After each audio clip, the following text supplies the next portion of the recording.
Well, I got my main Telecaster on the table here. We're going to do a refret.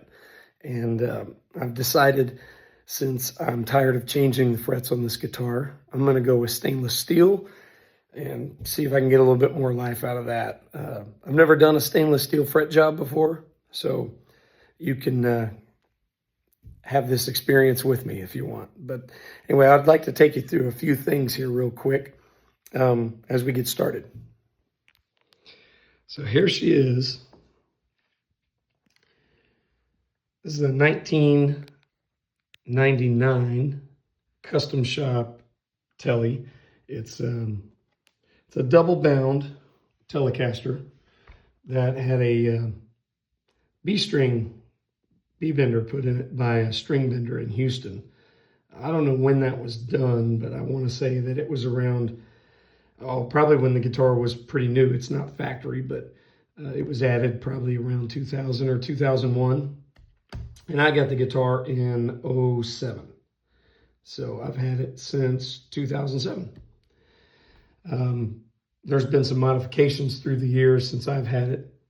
Cubic zirconia fret dot markers, abalone fretboard dots were added. And then these pearl locking tuners got added to it at some point too. Mainly because I use this guitar on the road with Casey Donahue and then with Dustin Lynch for a while too. So the locking tuners just made string changes a little quicker.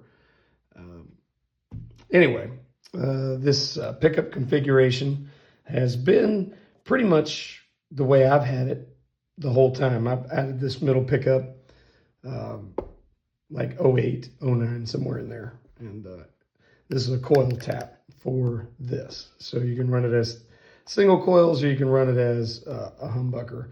Usually when I'm doing the Strat thing, I run it as a single coil. And then when I run the pickup by itself, I'll run it as a humbucker and play slide. It makes a really good slide tone. So that's that. So now moving on with the refret. You can tell these frets have just about had it. They're starting to pit, and they've got string lines all in them. And I would have to take off too much fret material to polish them up. You can see here how flat they are. This is probably the third set of frets this guitar has had. Like I said, I've had it for quite a while. So I already pulled one fret just right here to have a look at a few things. This is what the fret looks like. You can see there it's had quite a bit of the height pulled off of it. Yeah, it's past time. So a couple of things. Even if I was using nickel frets, when I go to refret this guitar, you have this decision to make, because the finish, the way that Fender guitars are, they use a medium jumbo fret and they usually finish over top of it. And all of the refrets I've had, like I said, I've had 3 refrets done on this guitar. So this is the third set of frets. Each time they put a new coat of polyurethane over the frets and then crown them, leveled and crowned them. So you get this finish, no finish, and it's starting to stack up. Now, if this is a radius gauge, if your radius doesn't match, and this one does, you can see here, it's pretty much perfect. And we go up here. Again, there's a little bit of light coming under there, but nothing significant. And I wouldn't expect it to be, because on these maple boards, they don't wear like a rosewood or ebony board does, because these are sealed and finished with urethane. So they're pretty durable. It's a pretty hard wood. So we don't have to radius the board, which is nice because we can use pre-radius frets and all that stuff like that. But we do have a decision to make, because if we want to go with a thinner fret wire, a more vintage type fret wire,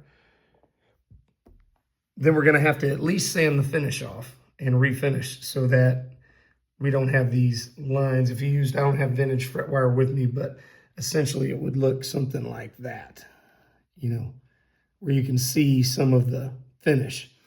So I got stainless steel, basically a medium jumbo, same width, a little less height than the stock Fender fret, and I'll go over that in a second, but same width. And the width was important because all I'll have to do is just lightly sand this, buff it out, and then put my frets on, and I shouldn't have any issue with it looking, it'll just look like that.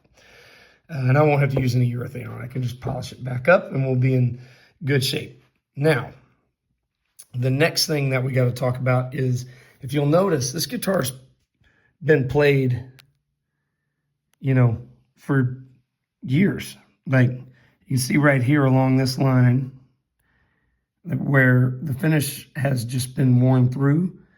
Now this is a urethane finish. So to, you know, nitro wears, you know, 4 or 5 years of heavy playing and your nitro goes pretty quick. But for urethane to come off, you got to be really working your guitar. And this one is my go-to #1 guitar. So same even up here, I've got it coming off through there. There's a few spots on the back where it's coming off. And one, I don't want to lose that kind of patina look, but it also causes this fretboard edge to be rounded, and it's not the same. It's not rounded the same. It's not a uniform curve. Here, it's going to be a little more curved than here. And through the years, you know, we get little fret ends poking out, and it's sharp and it hurts. So it gets filed back, and then, you know, it comes out again. And the reason why is because it wasn't always curved. So if you look at this fret tang, now this is from up here. Obviously no wear up here. It's protected by the body, but you can see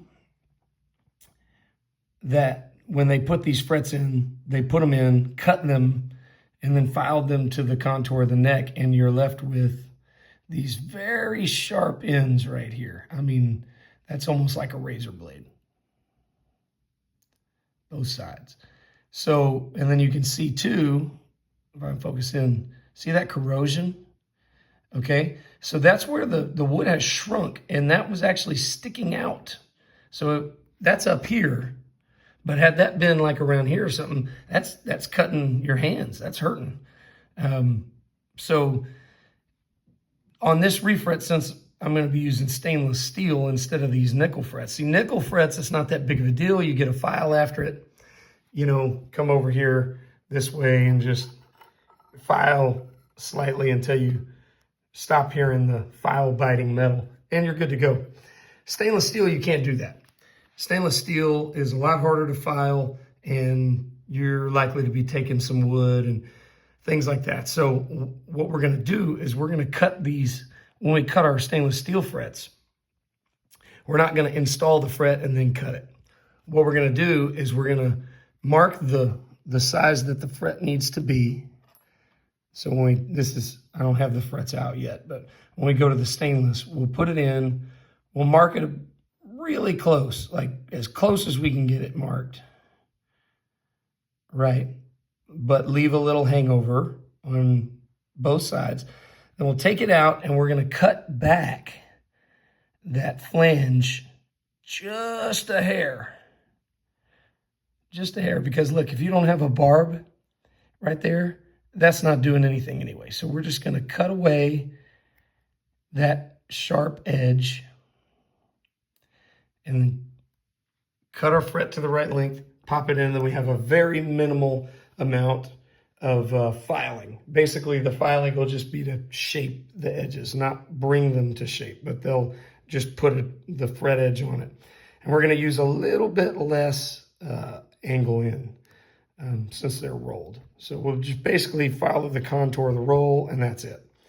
Instead of coming all the way like at this angle, would probably be a little bit more like a, I don't know, 10, 12 degrees off the side, and that's it.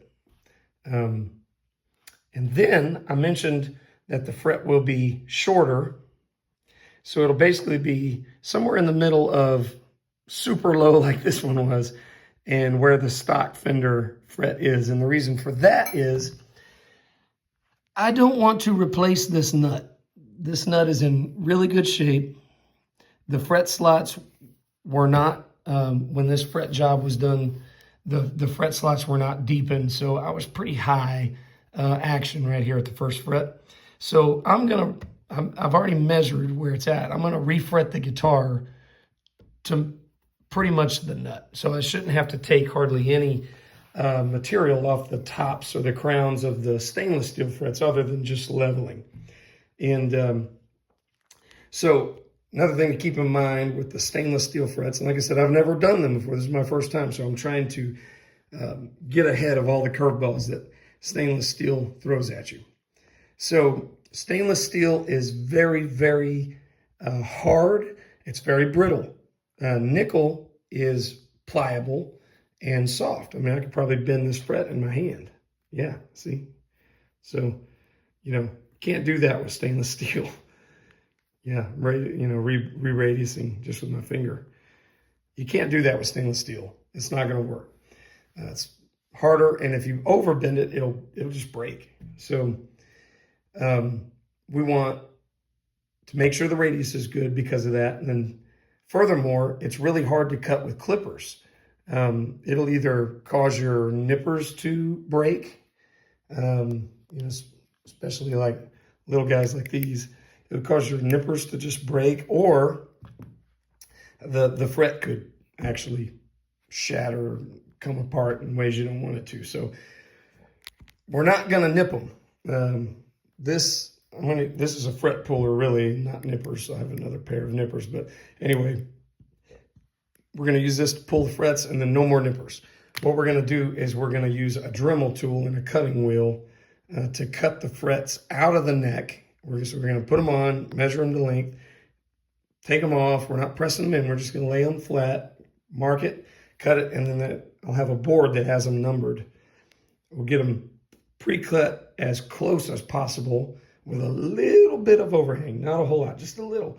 And then, that way we'll just file in the radius and we'll be done. We'll file in the side, radius of this turn. And that's it. From that point, we just want to make sure we get them really good and seated. We'll use the fret rocker, make sure they're as close to level as we can get them, pressing and tapping the frets in. Once we get to that point, we'll double check that our neck is perfectly flat so that we can sand in a good level. And then we're going to put a crown on them. Normally I use this crowning file, but this is, I don't think this is going to work with the stainless steel. This is a steel crowning file, not a diamond grade. And I think the stainless steel frets will just chew this up. So I'll try it, but my hopes aren't very high. If that's the case, I've got just,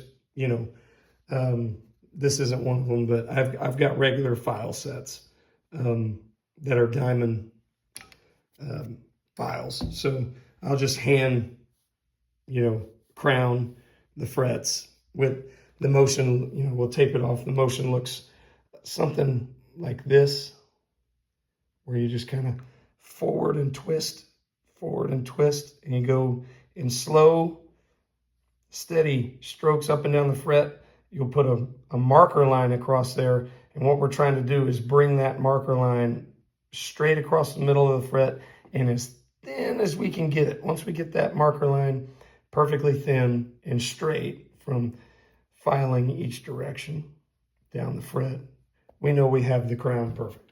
Once the crown is perfect, we're going to move on to carbide sandpaper with, of course, fretboard will be taped off. Carbide sandpaper starting at probably 400, or so grit, and then we'll go 600, 800, 1,000, 1,200, 1,500, 2,000, 2,500, 3,000, 4,000, and then metal polish on a buffing wheel to bring them to a mirror shine. And then hopefully never have to put frets on the guitar again. That's the goal. Now, from what I understand, players that were really tough on their fretboards, for example, Eddie Van Halen, used stainless steel frets, and the reason why was simply because they gave him a much longer life between refrets. So with all the hammering and smacking on the guitar neck that he did, if his frets will last, then this hillbilly country B-bender picker ought to be able to get some life out of some stainless steel. But again, I've owned the guitar since 07. This is 2025, about halfway through the year. And this is fret set number 3. So, yeah, stainless is a good choice. So, join me on this journey.